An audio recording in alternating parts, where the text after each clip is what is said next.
Bismillahirrahmanirrahim. Assalamualaikum warahmatullahi wabarakatuh.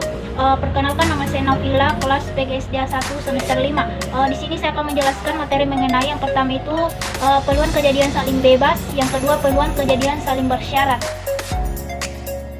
Di sini yang pertama saya mau jelaskan yaitu peluang kejadian saling bebas, di mana jika kejadian A tidak memengaruhi terjadinya kejadian B dan sebaliknya, atau terjadi atau tidaknya kejadian A tidak tergantung pada terjadi atau tidaknya kejadian B. Di sini kenapa bisa dikatakan peluang kejadian saling bebas? Karena kejadian A sama kejadian B tidak memengaruhi terhadap dua buah kejadian tersebut, yang dimana hal ini seperti digambarkan pada pelemparan dua buah dadu sekaligus. Misalnya A adalah kejadian munculnya dadu pertama angka 3 dan B adalah kejadian munculnya kedua dadu angka 5. Maka kedua kejadian A dengan kejadian B merupakan dua buah kejadian yang saling bebas karena masing-masing memiliki angka yang berbeda. Yang pertama, dadu pertama itu mengeluarkan angka 3, kemudian dadu kedua itu mengeluarkan angka 5. Rumus peluang kejadian saling bebas, di mana P peluang A gabungan B sama dengan peluang A dikali peluang B. Kemudian ke contoh soal. Contoh soal pertama itu dalam kotak 1 terdapat 4 balon merah dan 3 balon putih, sedangkan pada kotak 2 terdapat 7 balon merah dan 2 balon hitam. Dari masing-masing kotak tersebut diambil satu balon secara acak terambil.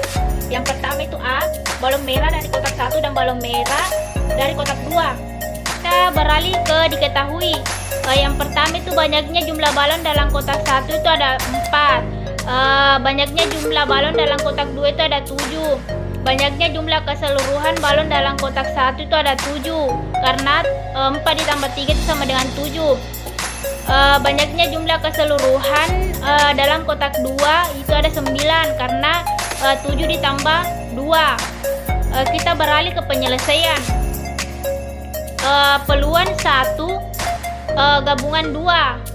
Maksudnya di sini peluang dari kotak 1 gabungan dari kotak 2 sama dengan peluang kotak 1 dikali peluang kotak 2.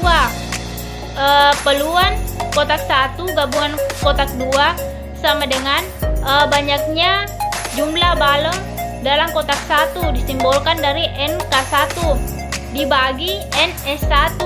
Maksudnya di sini banyaknya jumlah balon dalam kotak 1 dikali banyaknya jumlah balon dalam kotak 2 dibagi banyaknya jumlah balon keseluruhan dalam kotak 2. Peluang kotak 1 gabungan kotak 2 sama dengan NK1 kan 4, jadi kita kasih masuk 4 per NK2 itu kan 7, jadi 4 per 7 dikali NK2 itu kan ada 7, jadi per NS2 itu ada 9. Jadi hasilnya sama dengan 4 per 9. Kenapa bisa 4 per 9?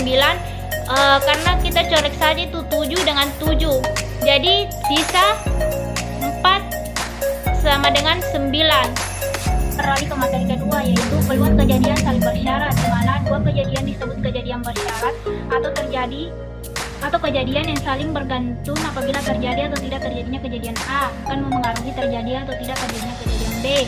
Berbeda dengan kejadian saling bebas, di mana kalau kejadian saling bebas, kejadian A dan kejadian B tidak akan saling memengaruhi terhadap terjadinya kejadian A dengan kejadian B.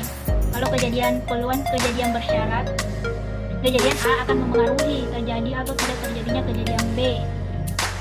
Di sini saya akan menjelaskan tentang rumus peluang kejadian bersyarat, di mana peluang terjadinya kejadian A dengan syarat kejadian B telah muncul adalah peluang A dengan syarat B sama dengan peluang A gabungan B dibagi peluang B dengan syarat peluang B sama dengan 0, tidak sama dengan 0.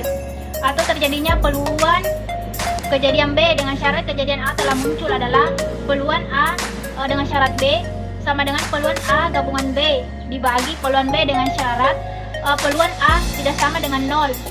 Di sini saya akan menjelaskan contoh soal kedua, yang dimana dua buah dadu dilempar secara bersamaan. Jika jumlah mata dadu yang muncul kurang dari 4, hitunglah peluang mata dadu pertama sama dengan 1. Diketahui A, kejadian muncul jumlah mata dadu kurang dari 4.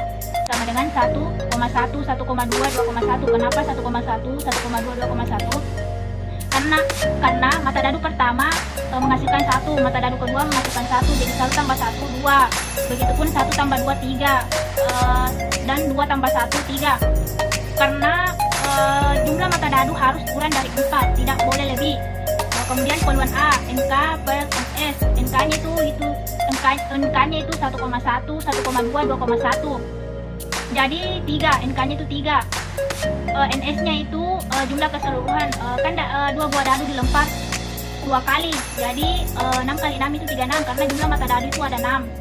B, kejadian muncul mata dadu pertama sama dengan 1, ialah 1,1 dan 1,2.